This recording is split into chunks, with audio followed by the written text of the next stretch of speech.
Du coup, voici notre signal sinusoïdal généré avec cette carte et le microcontrôleur PIC 18F 4550. On utilise donc le port B de la carte pour générer un signal, 8 signaux digitaux sur les 8 bits présents, donc qu'on peut voir ici. On transforme le signal, enfin les 8 signaux avec donc ce montage R2R, donc ce montage R2R que l'on peut retrouver également ici sur cet écran en simulation Proteus. On peut voir du coup que donc les 8 bits sont capables de générer une différence au niveau de la tension. Par exemple, si on prend ce bit là, le 8e bit, on peut voir que la tension est augmentée à 2,5 volts. Ici, même principe, c'est juste qu'avec le code, on va générer donc du coup différentes combinaisons de bits générées sur le port B, qui vont donc du coup être capables de générer un différent signal analogique que l'on va pouvoir récupérer sur l'oscilloscope. On peut voir ici qu'avec 50 points différents, on est capable de générer ce signal sinusoïdal en boucle.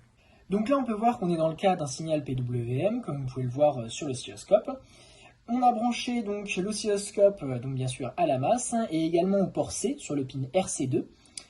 On utilise donc le port B pour modifier le rapport cyclique. Comme vous pouvez le voir à l'écran, en effet, la période ne change pas. On a juste l'état haut et l'état bas qui changent en fonction du bouton sur lequel on appuie.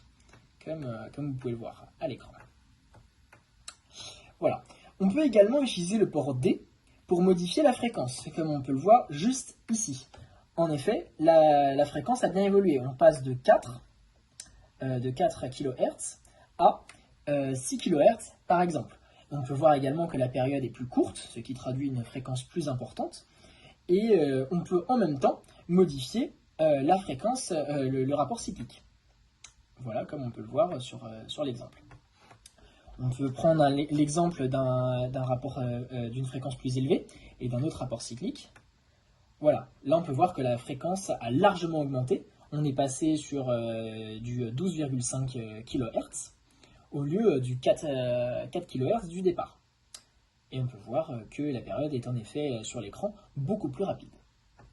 C'était le signal PWM. Maintenant, on est en présence d'un signal triangulaire, comme on peut le voir sur l'écran.